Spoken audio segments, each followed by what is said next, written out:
everyone, welcome back to my channel. I know it's been a really long time कि मैंने कोई long format video post नहीं की है, पर चलो इस बात पे ध्यान नहीं देते हैं और बात करते हैं आज की वीडियो के बारे में। तो आज की वीडियो होने वाली है बहुत ही ज़्यादा important because I am gonna talk about the profile which got me into IIM Mumbai and उसके अलावा और भी कुछ इंपॉर्टेंट मुद्दे हैं जिन पे मुझे बात करनी है, which is what strategy did I use on my the final day, the D day, the CAT exam day. So without any further ado, let's start the video. तो सबसे पहले बात कर लेते हैं प्रोफाइल की और उसमें सबसे पहले बात करेंगे एकेडमिक्स की। तो 10th से शुरू करते हैं। 10th मैंने DAV पब्लिक स्कूल भागलपुर से किया है, ठीक है। एंड उसमें मेरी CGPA आई थी 10 और CBSE बोर्ड का मल्टीप्लाइंग फैक्टर्स 9.5। तो आइडियली माई परसेंटेज जो कि 10th की बनती है वो 95% है। अब बात करते हैं 12th की। तो 12th भी मैंने DAV पब्लिक स्कूल भागलपुर से की है और मैंने एक कॉमर्स चूज़ किया था। तो 12th में बेसिकली ऐसा होता है ना, बहुत कन्फ्यूजन होता है कि बेस्ट 4 लें कि बेस्ट 5 लें। तो अगर MBA कॉलेजेस की बात करूँ इंक्लूडिंग CAT, तो उसमें वो आपके बेस्ट 4 ही पूछते हैं। तो अगर मैं बेस्ट 4 की बात करूँ तो it was around 80.33 percentile for me. And अब ग्रेजुएशन की बात करते हैं तो मैंने BBA किया है from symbiosis international university Pune और मेरी जो क्यूमुलेटिव GPA थी वो था 8.02, जो मेरे कॉलेज का मल्टीप्लाइंग फैक्टर है टू कन्वर्ट GPA into percentage. It is I guess into 10, तो इट वाज 80.2। तो अगर आप देखें तो my profile was 9, 8 and 8 academic wise. फिर मैंने ग्रेजुएशन के बाद जॉब भी की है, although it was less than 12 months, but still मैंने वो मेंशन किया है। आई नो कि इसका कोई पॉइंट नहीं मिलता आगे, बट स्टिल आपको मेंशन तो करना ही होता है। तो मैंने किया क्योंकि आगे ये चीज़ें leads to questioning in the interview as well, ठीक है। तो इसलिए मैंने मेंशन किया। आप भी अगर आपकी 2 महीने की ही है या 3 महीने की है तो आप उसको इंक्लूड करना ही करना अपने फॉर्म में। एंड अपार्ट फ्रॉम दैट ये चीज़ ध्यान रखो, they are not asking about internship, they are asking about job जो कि फुल टाइम है, आपने ऑन साइट की है जाके। इवन आप रिमोट वाला भी डाल सकते हो but it has to be full time job, ठीक है। तो मेरी जो वर्क एक्सपीरियंस थी वो 6 मंथ्स की थी अराउंड, तो मैंने वो भी मेंशन कर दिया था। एंड जैसा कि आप देख सकते हो मेरे प्रोफाइल से, I belong to a non engineering non mathematical background, ठीक है। So this was all about my profile. तो अब बात कर लेते हैं मेरी CAT एग्ज़ाम स्ट्रैटेजी के बारे में। द स्ट्रैटेजी जो कि मैंने अपने CAT एग्ज़ाम के दिन यूज़ किया था। So let me make it very clear कि जो आप एग्जाम में स्ट्रैटेजी यूज़ करते हो वो ऐसा नहीं कि स्पॉन्टेनियसली उस टाइम आपने सोचा और आप जाके एग्जीक्यूट करके आ गए, ना, ऐसा बिल्कुल नहीं होता। तो कैसे समझें कि कौन सी स्ट्रैटेजी है जो हमें यूज़ करना है एग्ज़ाम वाले दिन? तो इसके पीछे बहुत इंपॉर्टेंट रोल प्ले करता है मॉक्स। मैंने कम से कम भी 55 से 60 के बीच में मॉक्स दिए इन टोटल, ठीक है। और उसके अलावा मैंने सेक्शनल वगैरह अलग से दिया है, जो डेली टेस्ट देती थी वो अलग है। मैं फुल लेंथ मॉक्स की बात कर रही हूँ, ठीक है। मैंने कम से कम 55 से 60 के बीच में फुल लेंथ मॉक्स दिए हैं और मैंने बहुत डिफरेंट स्ट्रैटेजी को फॉलो किया है। एंड देन आई कंपेयर्ड कि which strategy is fetching me more marks, और फिर मैंने उस पर्टिकुलर स्ट्रैटेजी को उठा के कम से कम भी 10 से 15 मॉक्स तक फॉलो किया है, जस्ट टू चेक कि ये स्ट्रैटेजी क्या हर बार मुझे काम आ रही है या नहीं आ रही है। तो मैं इस वीडियो में उस स्ट्रैटेजी के बारे में बात करूंगी जो मैंने फॉलो किया है, जो मेरे लिए सही था। And let me mention it कि ज़रूरी नहीं है कि जो स्ट्रैटेजी मैंने फॉलो की है वो आपके लिए भी वर्क करे। हो सकता है ये आपके लिए वर्क ना करे, ये आपके लिए सुटेबल ना हो, तो आप अपनी स्ट्रैटेजी खुद क्यूरेट करो। बट हाँ, ऑफ कोर्स आप मेरी स्ट्रैटेजी से एक रेफरेंस ले सकते हो, ठीक है। और मैं बिल्कुल रिकमेंड नहीं कर रही हूँ कि आप मेरी ही स्ट्रैटेजी फॉलो करो। This should be your own decision, जो कि आपके मॉक एनालिसिस के बेसिस पे होनी चाहिए, ठीक है। तो हम सेक्शन बाय सेक्शन बात करेंगे स्ट्रैटेजी की। इस CAT एग्जाम में 3 सेक्शन होते हैं, राइट। सबसे पहला सेक्शन होता है VARC का, और हर सेक्शन के लिए आपको 40 मिनट्स मिलते हैं, ठीक है। तो VARC में 40 मिनट्स हुए कि क्वेश्चन का सेटअप कुछ ऐसा होता है कि क्वेश्चन पेपर में टोटल 24 क्वेश्चन होते हैं, जो कि पिछले साल आया। अब इस साल क्या होने वाला वो हमें नहीं आइडिया, हो सकता है चेंज हो जाए, हो सकता है कि यही सेम क्वेश्चन पैटर्न रहे, ठीक है। तो पिछले साल के हिसाब से मैं बात कर रही हूँ, 24 क्वेश्चंस थे VARC में और उसमें आपकी 4 RC थी। एक RC में 4 क्वेश्चंस होते हैं, विच मीन्स टोटल आरसी वाले क्वेश्चन 16 हो गए एंड बीए वाले क्वेश्चन 8 हो गए, राइट। तो मैंने क्या किया, जो ये मैंने 40 मिनट्स के 4 पार्ट्स किए हैं, तो मैंने 3 पार्ट्स को उठाया और 3 पार्ट्स में मैंने सेम स्ट्रैटेजी फॉलो करी है, विच वॉज कि मैं पहले के 8 मिनट में एक आरसी करूंगी एंड रिमेनिंग 2 मिनट्स में मैं 2 बीए करूंगी। नहीं हुआ, अगर थोड़ा ऊपर नीचे होता है तो मैं एक आरसी और एक बीए तो करूंगी ही करूंगी।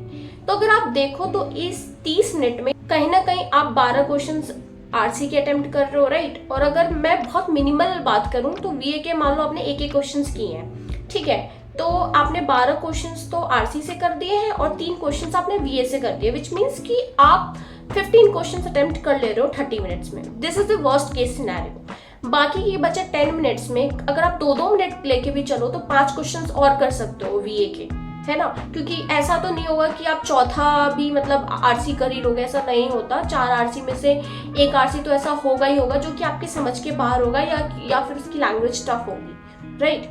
तो लास्ट के बच्चे 10 मिनट्स में आपको 2-2 मिनट के हिसाब से भी आप देखो तो आप 5 बीए और कर सकते हो, विच मीन्स कि 15 क्वेश्चंस आपने उधर किए, 5 क्वेश्चन उधर और किया, which means you and up doing 20 questions in the BA RC section, which is a good attempt in my eyes. मतलब मैंने तो यही स्ट्रैटेजी फॉलो करी थी एंड अगर मैं अपने एग्जाम की भी बात करूँ तो शायद मैंने 18 या 19 क्वेश्चंस मैंने एग्जाम में अटेम्प्ट कर लिए थे विद दिस स्ट्रैटेजी, ठीक है।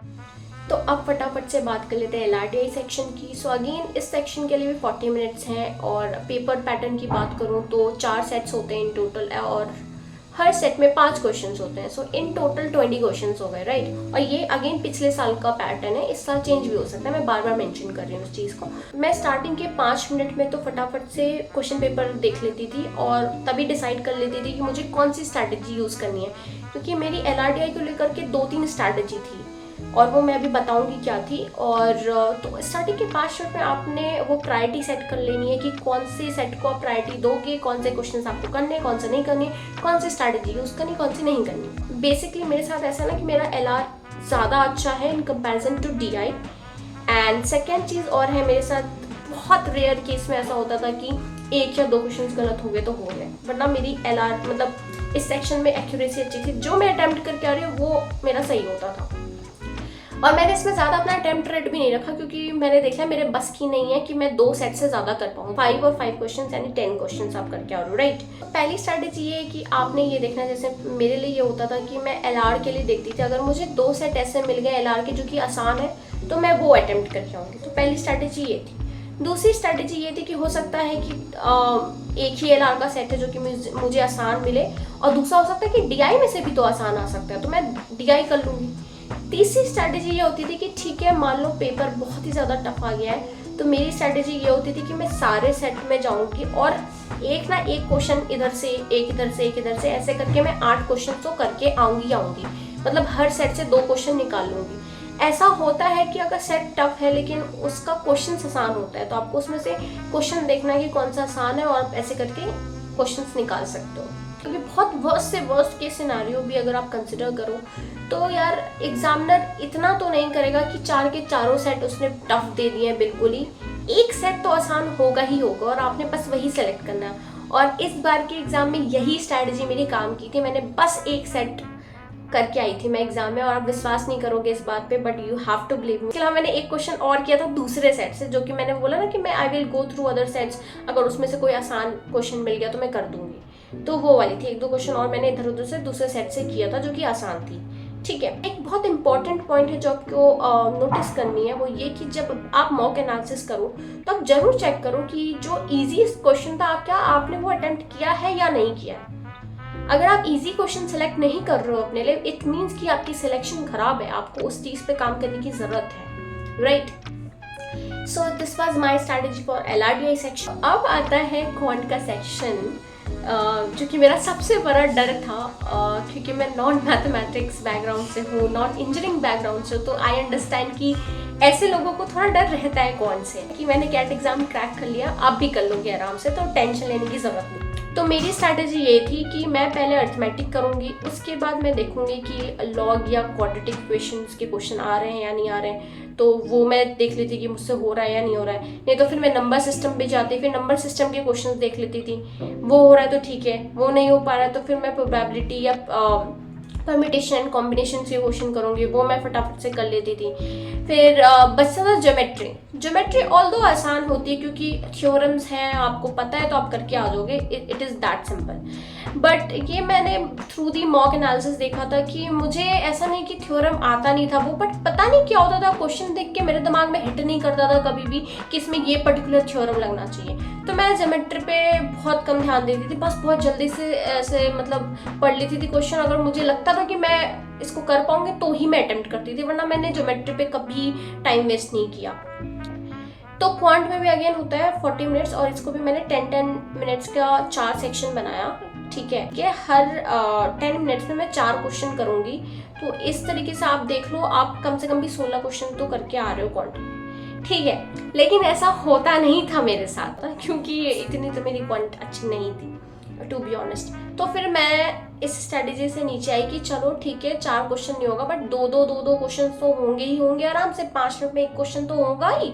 तो उस हिसाब से आप देखो तो आप 10 मिनट्स के 4 सेक्शंस थ्रू आउट में आप 8 क्वेश्चन तो आराम से निकाल के आ रहे हो। और इसमें भी मैं बता दूं, मेरी क्वांट में भी एक्यूरेसी बहुत अच्छी होती थी क्योंकि मैं बहुत चूजी होकर क्वेश्चन सेलेक्ट करती थी, और जिस क्वेश्चन पे मुझे कॉन्फिडेंस होता था कि हाँ ये इस टाइप का क्वेश्चन मैंने पहले अटेम्प्ट किया है, बनाया है, तो ही मैं उसे अटेम्प्ट करती थी। तो आई गेस कि मैंने तीनों सेक्शन की अपनी कैट एग्जाम स्ट्रैटेजी अच्छे से एक्सप्लेन कर दी आप लोगों को। So that was all for this video, और अभी मैं दूसरी वीडियो भी लेकर आऊँगी जिसमें मैं अपने रिसोर्सेज और मैंने क्या क्या मटेरियल्स यूज़ किए हैं, मॉक्स वगैरह कहाँ से लिया, क्या लिया, तो वो सारी चीज़ें पे बात करूँगी। एंड फिर मैंने सोचा ये भी कि मैं अपनी प्रिपरेशन स्ट्रैटेजी शेयर करूँ फॉर ईच सेक्शन, कि मैंने कहाँ कैसे कैसे पढ़ा और मेरी क्या स्ट्रैटेजी थी, मैंने सिलेबस कैसे कवर किया। तो इस पर भी वीडियोस आने वाली है। एंड स्टिल कुछ डाउट्स रह जाते तो please don't hesitate and write down in the comment section below, and I will try my best to answer your query. Okay, चलो फिर बाय। एंड अगर आपको ये वीडियो अच्छी लगी हो तो please consider subscribing to my channel, like the video and share it with all of your friends. चलो फिर बाय।